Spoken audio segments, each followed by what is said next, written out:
Well, hello everyone, and welcome to episode 4 of the Neighborhood series. I am so excited to be talking with two wonderful growers and winemakers and vintners about the Santa Rosa Plains neighborhood tonight. If you have been following along this series, you know we are going neighborhood to neighborhood throughout the Russian River Valley to talk about the distinction between each of these different places. And it's been really fun to see some of these wines side by side and how distinct they are even within this appellation. And hopefully those of you out there are learning something. I'm definitely learning something.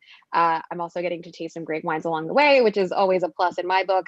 As always, if you've got any questions, be sure to ask them in the comment box over there. And without any further ado, I'm going to introduce my guests. First up, Mike Sullivan of Benovia Winery. How you doing, Mike? Doing great. Hi, Amanda. How are you? Hey, George. And thank you. We've got George Martinelli of Martinelli Vineyards. Hello, everybody. Hello. Gentlemen, where are you joining us from? Mike, I know you had a long day at the winery. It looks like maybe you're still there. Yeah, here at the Barrel Room, just hanging out. It's nice and cool. It's on a nice sunny day. I can see the, beautiful, almost spring in Russian River Valley. Yeah, it's beautiful. I'm over in Napa Valley right now, and it couldn't be more beautiful. George, where are you joining us from? Yeah, we have our heritage room here in the winery, tasting room, which we hope to be using shortly here.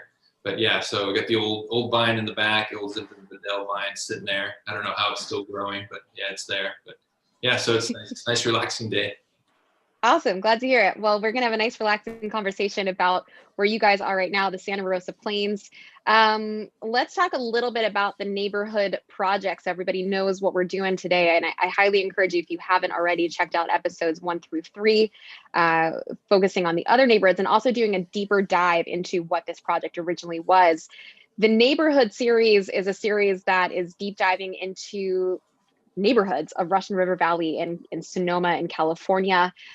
Even though Russian River is its own AVA, there is distinction between different little areas. So if you think of it like you would any other major city, think of it as like, New York City, and you've got all your different boroughs, or not different boroughs, different neighborhoods ranging from Chelsea to the Upper East Side, Soho, West Village, and they're all kind of different. They all have different nuances, different quirks. The people that inhabit have like-minded things going on, but there is something a little bit distinct about them. So that's sort of the focus of this whole series, and we'll be looking at the wines and how they play from place to place. So with that in mind, I want to kick it off with Russian River Valley as a whole with both of you guys, because I know you've been there for a little while. I want to start with general thoughts and feelings about Russian River. Mike, how long have you been there, and what is the first thing that comes to mind when you think of Russian River Valley? Yeah, so I've been working in the Russian River Valley for 28 years, maybe 29 years this year. So I love the Russian River Valley. It's sort of heaven on earth in terms of it's sort of the Goldilocks. It's not too warm, it's not too cold, it's just right. It's the middle porridge. So, we can grow Pinot Noir and Chardonnay here, but we can also grow other varietals like Syrah and Sauvignon Blanc. Russian River is really just one of the greatest wine growing areas on the planet. And George, Martinelli is such an iconic, historic vineyard in not only Russian River, but in California. What are some of your earliest memories and thoughts about the valley? Yeah, just, growing up here and being a 4th generation on my dad's side, 5th generation on my mom's side. And we have the 6th and 7th generations with feet on the ground. So teaching them everything as well. But yeah, just hunting and fishing everywhere. And then just, it's funny because there's so many, Russian River Valley just provides for so much. You can grow whatever you want out here. And seeing all the changes, it's like everything, there's been a lot of changes, but then again, everything kind of stays the same as well. So just, so you can pretty much grow, like Mike says, you can grow a lot of different varieties around here, and you just got to pick and choose and find there's nice little spots for Syrah, for Pinot, for Chardonnay. It really covers the whole map. Yeah, I think it's interesting. People always think of Russian River, and myself, I do too, as being a place for Pinot Noir and Chardonnay, but there is so much diversity, not only within the region, but also within varieties. That said, we're going to be focusing on Santa Rosa Plains today. I'm going to pull up this map, and we're going to talk about this little neighborhood, which is not so little. Give me 1 second. This is always the fun part when I get to show my technological skills. All right. Oh, I think we're on the wrong. Oh, there we are. Okay. So hopefully you can all see. Everybody can see my screen right now. Yep. Yeah. Perfect. All right. So Santa Rosa Plains, we are right in this pink area here. You may remember last week we were over in Laguna Ridge, the week before Middle Reach, and the first week we were in the Eastern Hills. So as we migrate down here to this larger pink area, I'd love, George, just your thoughts on Santa Rosa Plains as compared to the rest of Russian River Valley. Yeah, so it's a little bit, as you kind of head west in the Russian River Valley, it's a little bit warmer. You have to kind of deal with a little more heat, sun, which is great too. For sometimes we do get some pretty cool vintages, and so dealing with that, you make sure with the rows being north-south direction really helps out with that balance of preserving the wine, letting it ripen kind of evenly, and you keep the shade off it on the afternoon side. So dealing with that, so you always have a little more heat to deal with. Where versus if you kind of head to the east and get towards Green Valley, then you're always kind of thinking of, okay, cooler. Do we need to open up the canopy a little bit more? Do we need to mow? Do we need to hurry up and get the canopy tucked up and under to prevent any shading, any mildew, rot like that. So really, so the Santa Rosa Plains allows you to ripen your fruit and really a little less stress as far as rot in those areas. Mm. And Mike, as I understand it, I mean, it's a warmer neighborhood, a warmer section of Russian River, but there's also a fairly large diurnal shift, a big swing in temperature from night to day. How does that present typically for you in the glass? Yeah, that's a great question. So the soils are really interesting. It's the Santa Rosa Plains is one of the largest neighborhoods, bordered on the east side by 101 and then the city of Santa Rosa, on the west side on Laguna Ridge. And the soils are derived from their sedimentary soils from volcanics to the east and marine sedimentary soils to the west. And they tend to have their loam soils with a little more clay. They hold more water, meaning that the grapes come out of dormancy a little bit later. And that diurnal shift in temperature is really interesting. The fog will settle. It'll certainly burn off. It may not move all the way up to the eastern hills, and it'll burn off first in the Middle Reach and then Santa Rosa Plains. So, we're usually, it's shaded through the growing season until maybe 10 or 11 in the morning, that it begins to burn off. It's sort of that Goldilocks area. It's not too warm, it's not too cold. It's just right. And Pinot Noir and Chardonnay really love it in the Santa Rosa Plains. Well, Pinot Noir being the Goldilocks grape and not loving it too hot or too cold, I guess that would fare well for that. Speaking of wine, we're going to be tasting 2 wines this afternoon / evening, wherever you're joining us from: the Martinelli Moonshine Ranch Vineyard and the Benovia Martaella. As always with this series, we are just focusing on Pinot Noir, even though we did talk about the fact that there is a lot of diversity within varieties. Reason being, the original project really focused on Pinot Noir, and of course, Pinot Noir being very expressive of its terroir seemed like the right thing to do. So these are the 2 wines that we're going to be tasting. I am going to pick up my glass, stop sharing, bring our faces back so we can all see each other a little bit more clearly. Gentlemen, you have some wine with you? Do. All right. Let's put that wine in your glass if you haven't done so already and start tasting. I think that we should go alphabetically, right? So Benovia before Martinelli, even though these are side by side. Let's talk a little bit about Martaella, about this vineyard. What makes it special, different, unique, and how do you feel like it presents in the glass? Sure. So this is the vineyard that surrounds the winery. We farm 42 acres here, mostly Pinot with a little bit of Chardonnay. Actually have 10 different clones of Pinot Noir planted on this site, mostly heritage and heirloom clones. And this is a blend of 5 of those heritage clones. It's an interesting vineyard in that we've planted it at very high density, almost meter by meter spacing. So we have some 4x4, 1.1 meter by 1.1 meter, and some that are 5x4 spacing. So small vine philosophy, really limited input on the farming side, very little, really no fertilizer at all, very little water through the growing season. So we're really limiting the canopy and the fruit load with each and every vine. It encourages lots of concentration, lots of dark fruits, elevated acidity. We utilize a little bit of whole cluster fermentation. So this is about 20% whole cluster inclusion, which gives the wine a little more savory element, some mint and spice, lots of baking fruits. And the Santa Rosa Plains can be very diverse in terms of having more red fruits, having more dark fruits. It's really sort of a melange of many different fruits, depending on, when you pick, how you farm the vineyard. This tends to be a little bit more on the sort of red plum, blackberry side of things. And George, the Martinelli Moonshine Ranch, how close are these vineyards together? I mean, I know Santa Rosa Plains is a larger neighborhood, but how close are these guys? Yeah, fairly close to each other. Probably within a mile, would you say, Mike? I would say, yeah. This is even though it's a relatively large neighborhood, these are pretty close together. Right. Yeah, the elevation within the Santa Rosa Plains tend to be a little bit lower. They're somewhere between 120 and 240 feet elevation. So not much elevation change between these two. Mm-hmm. Right.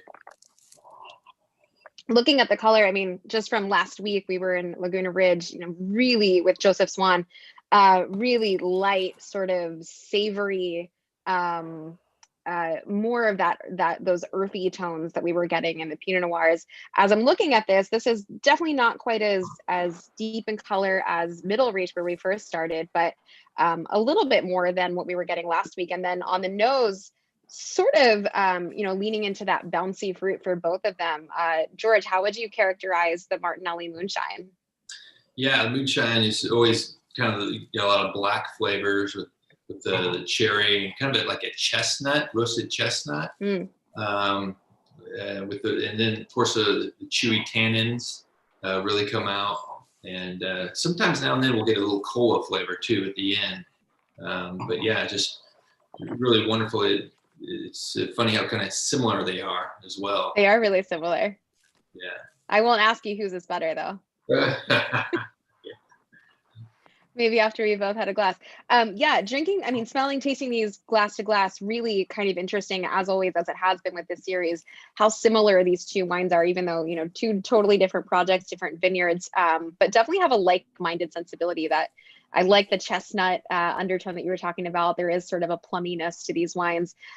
They are fruit driven, but I think there is still this sense of restraint on these wines. They're not over the top. I think sometimes people often think of Russian River, with that idea of that cola you were talking about, but maybe to the extreme. Sometimes we see expressions of Pinot Noir sort of going over the top, and this definitely lends itself to more restraint.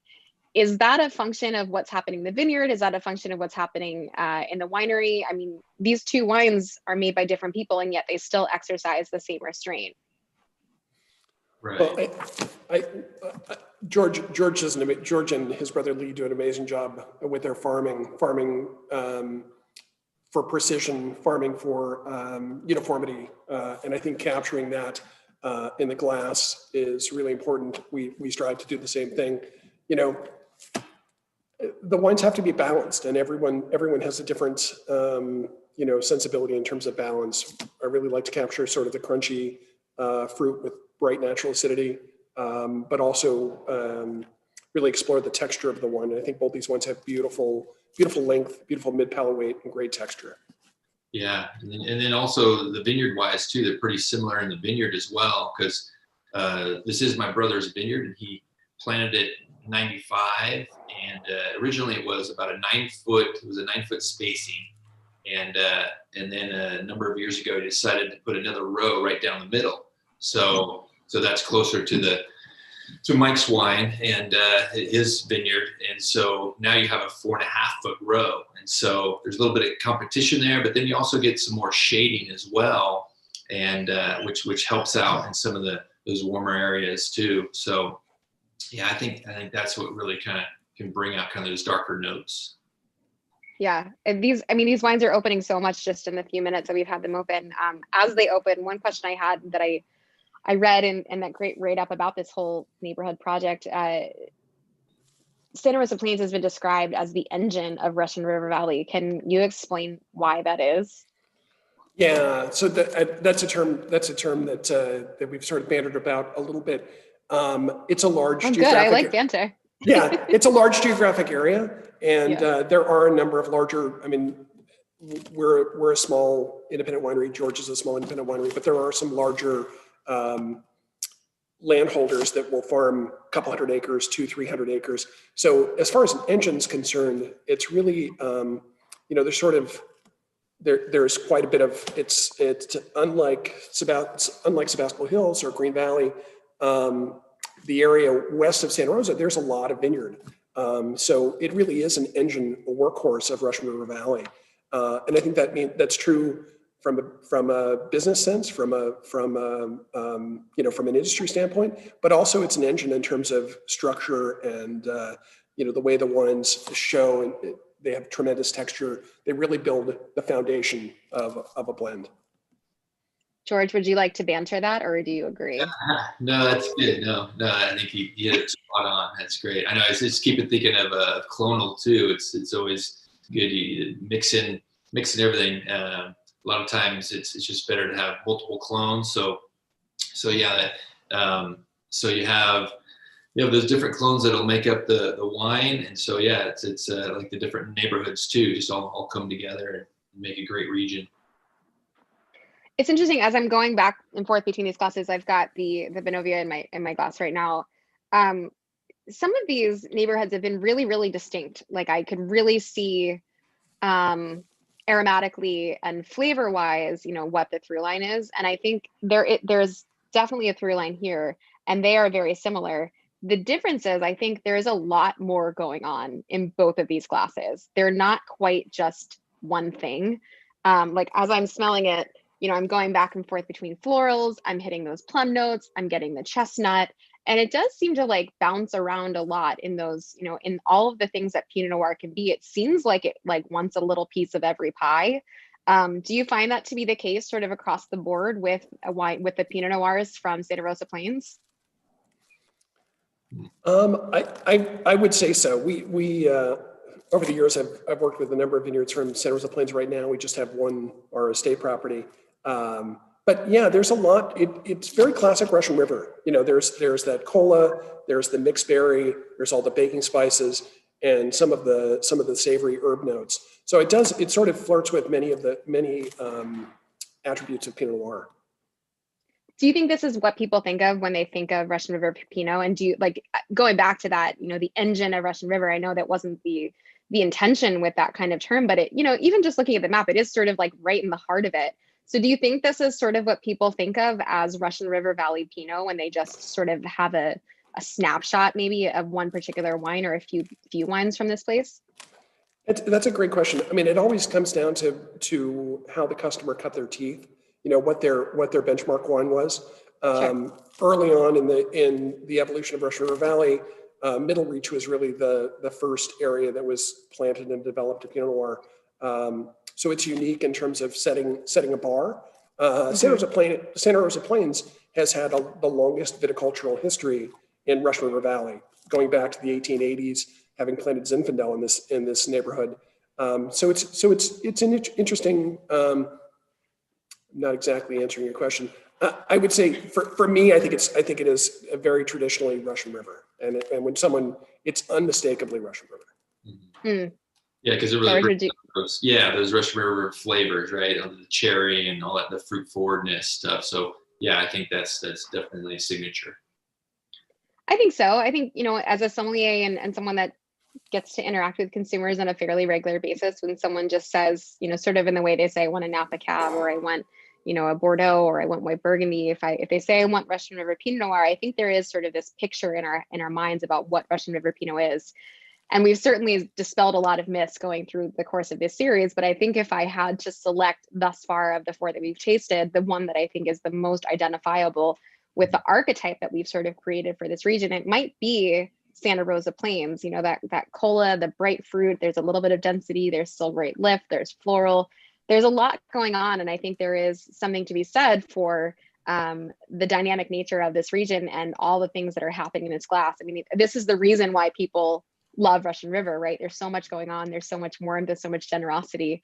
How do you, I mean, obviously with it being a very, Goldilocks region, vintage to vintage, obviously this could potentially change, but as a grower, as a winemaker, how do you know when to pick? I mean, is it fully flavor development? Are you waiting for flavor, or are you watching acids more? I mean, I can see, if it's on the warmer side of things, acid maybe being an issue in some vintages.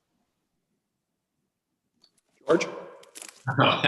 Good, yeah. Really, yeah. I mean, we'll watch the numbers at the beginning, but really it's about flavor. When you go out in the vineyard, take your samples, bring it to the winery, and go through it and see if it really lines up with what the wine from previous vintages, what if it really tastes like, and you see that potential. So it's constantly going out there and tasting. And if there's a heat spike coming, then maybe you pull the trigger, maybe you don't. It's always kind of a little bit of jockeying every vintage, but really you're looking for that same consistent flavor when you're out there sampling. So yeah, that's the art of it. That's the art of really getting the best flavor, the best wine at the end of the day. Yeah. I guess the more pointed question is, what is it that keeps you up at night during harvest? Like, what is it that you're waiting for? Or what is it that you're worried about in this region? Oh my God. Let me count the ways. We don't have enough time. Besides bottling, besides all the other variables. The winemaker's changing their minds, I guess. There you go. Rare. Well, I'm not going to say never, because George knows me and I do change my mind occasionally. I think that at harvest time, it's really dealing with adversity. As growers, we're dealing with adversity through the course of the season. It doesn't rain when we want it to rain. It's not warm when we want it to be warm.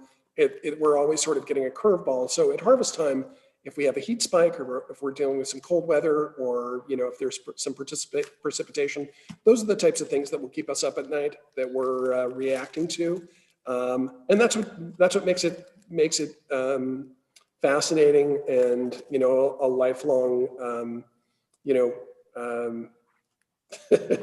journey, because it's not something as you do it, even if you've done it for many years, there's always something that you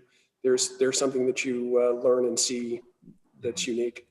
Yeah, and just on the farming side, logistically, you have a plan for each day, and but you make up that plan kind of a couple hours before you go to bed a lot of times. So that's what can kind of keep you up, making sure you got all the I's dotted, T's crossed, and everything. And then you're hoping for that delivery to be pretty close to on time, what you told the winemaker, that day or the day before.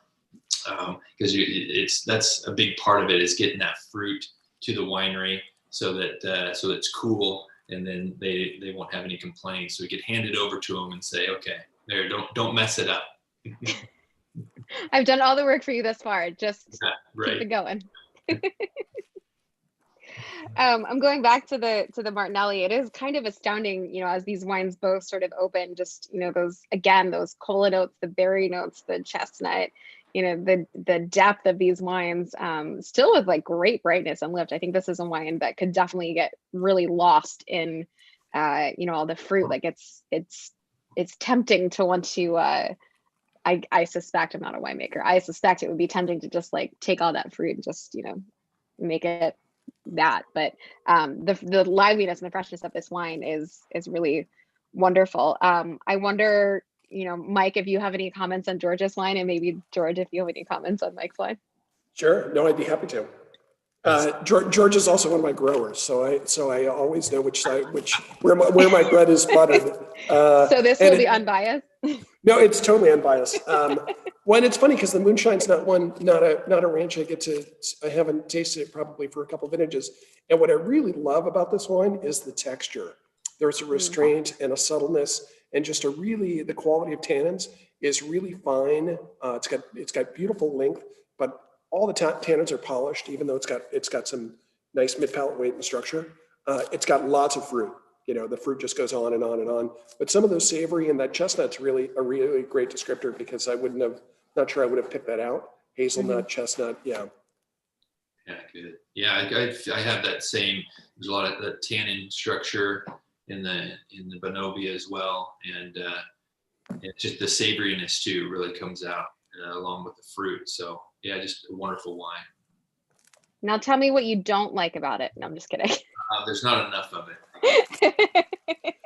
Probably the winemaker. I'm told that George is like quite the funny man, so I was kind of hoping for something. We've talked about both of these wines, and in particular this neighborhood as being sort of the heartbeat or the engine, maybe the signature style of Russian River Valley, if there were such a thing. That said, I think you know what question is maybe coming next, since I've asked it 3 times already. If Santa Rosa Plains were an instrument, either on its own or in a symphony, what would it be? So I'll jump in with this one. I gave this one a lot of thought.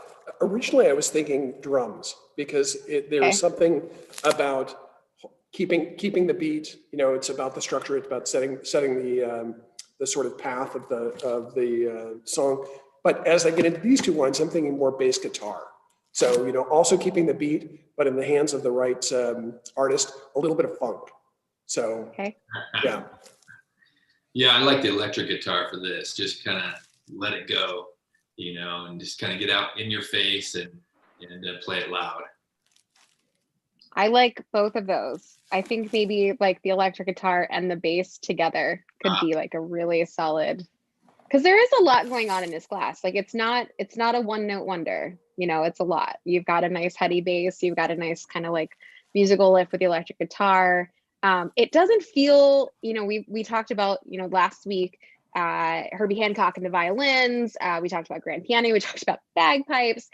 And I actually think those musical instruments really sort of describe those places really well. And I think the electric guitar and the bass guitar combined are a really appropriate way to describe this, because it's not just one thing. There's a lot of different things going on here.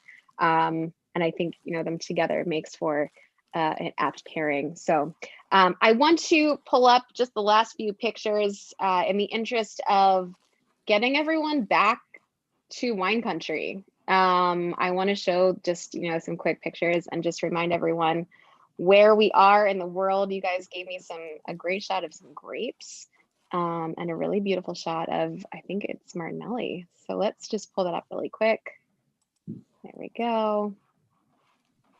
So I think this is Moonshine, George.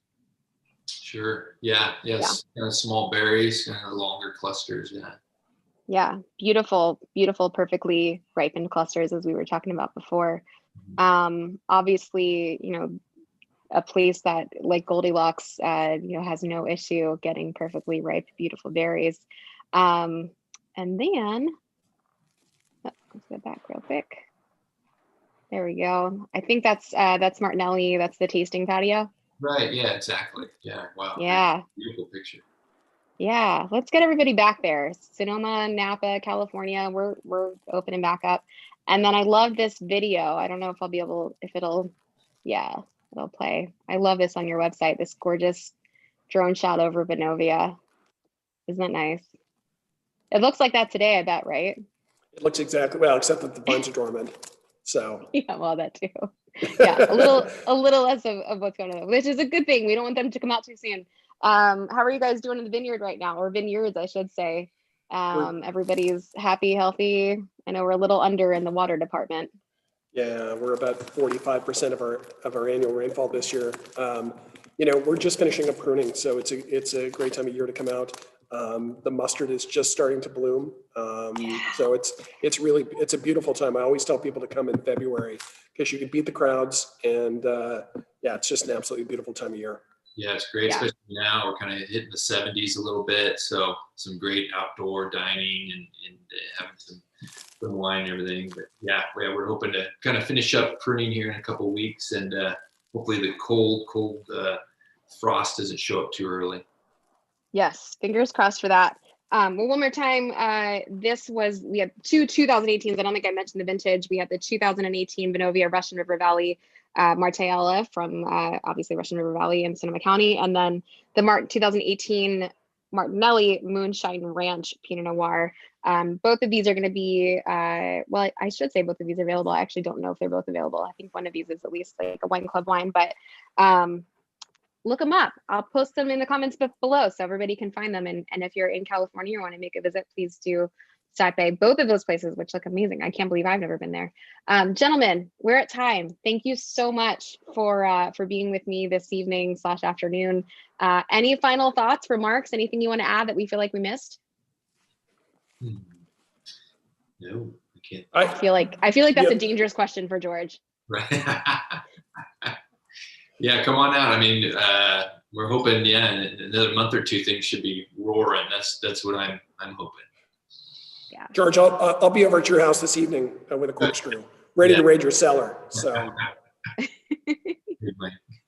I think as long as you bring food, that's always like a welcome thing. That's how it goes in wine country. Yeah. There's plenty of wine. Just bring the food. Right. Yeah. Well, thank you so much to both of you. I really appreciate you being here. Next week, we will be back, same time, same place, but a different neighborhood. And if you're enjoying this, please, as always, leave a comment and let me know that you're liking it.